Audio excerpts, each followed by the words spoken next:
What about Trevor Lawrence's comments, Eric? You saw in SI people talking about him, his dad, his coach. He could give up football tomorrow. He said he's not gonna stress out or like over football every waking minute of the day. Would that bother you as a head coach, or would you just look at it and say, he's a different kind of guy. He can play when he's on the field, but he's not consumed or obsessed by it. Do you need to be obsessed to be a good player in the NFL? Yeah, I think you need to be obsessed to be a good quarterback in the NFL, especially because there's so many details and it's such a grind mentally.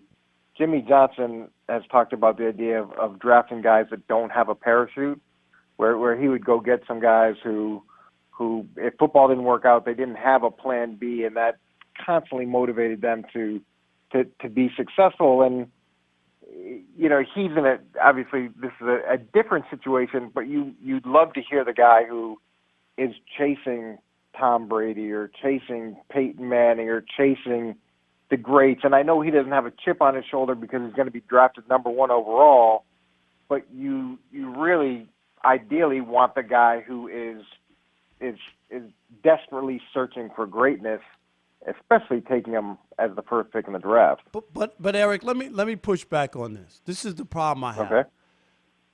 There are plenty of those guys, and a lot of them don't succeed or aren't very good. So you can, I've Tell me the guys, Rob. Tell me the guys who succeed. I've talked to who NFL aren't as players who invested. told me that they don't love football. No, they do it quarterbacks. because they can own.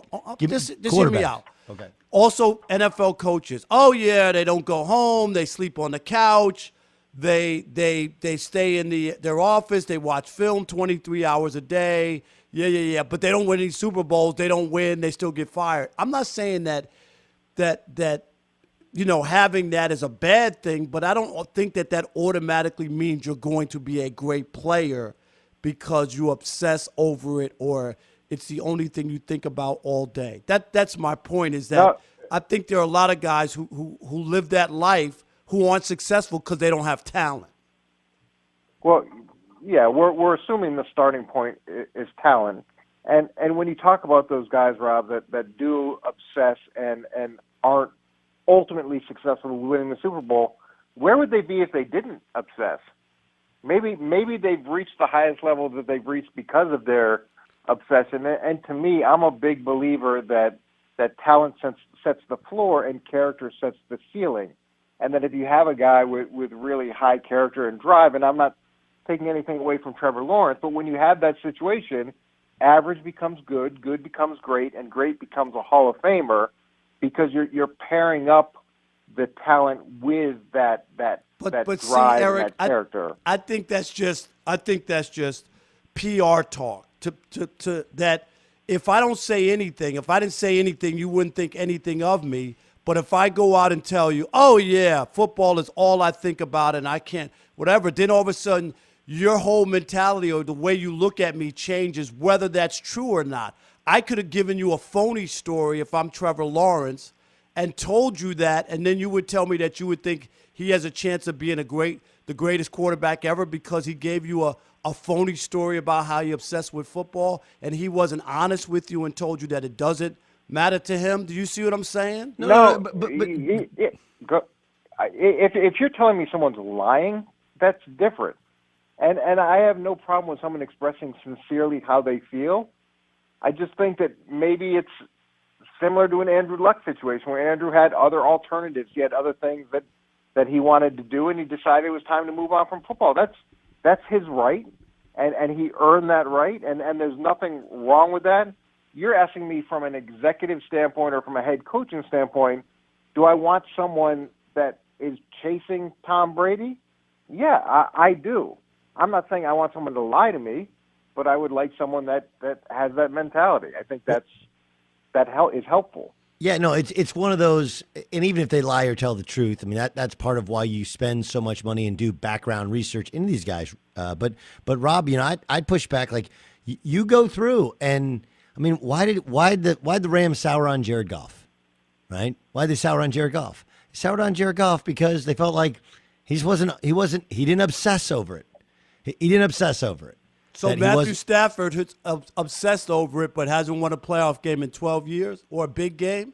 Well, he also wasn't surrounded. Again, No. going I watched back, his whole entire career. There were plenty of opportunities for him to carry that team, and it's not true. Everybody's blaming everybody but Matthew Stafford, and my point is only that, Matthew Stafford is better, because he put up meaningless numbers in meaningless games where he's down 21 points in the first quarter. That's the Rob, Matthew you're Stafford literally I the watch. only person on earth who thinks that Matt Stafford is not a very good quarterback. Like you're Right. also the I'm only guy also who the one thinks who that. watched every game from the start of his career. I got it. I understand. I know what your you passion watched, for Doug. like- You what? watched highlights. No. of I Matthew don't. Stafford. I'm You watched highlights. going to be honest with you. watched I every barely game. watched. I'm going to be honest with you. I barely watched the Lions. But what I know is I know that the NFL he wouldn't have commanded a starting quarterback and other first-round picks unless he had a ton of value, because the evaluators in the NFL believe he's a top-flight quarterback who is simply surrounded with an absolute mess of a franchise. That's what he thinks. He never played in a system which Funny, he's had helped his skill set.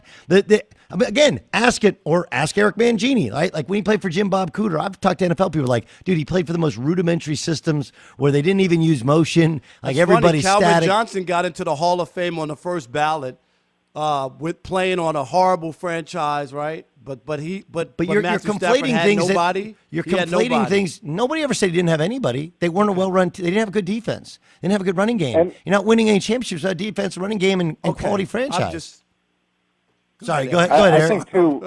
think too, Rob. What comes in the equation with this is we're not playing golf, right? It's not an individual game. You are dependent on the people that are around you, and to go back to the original question, the obsessing over the game and your progress in the game and your approach to the game, to me, you're hoping that leads to them maximizing the natural talent that they have. That's where I'm saying the correlation is. If someone isn't as obsessed, it doesn't mean they won't necessarily achieve at a certain level, but you wonder, are they going to achieve at the level that they could potentially achieve at?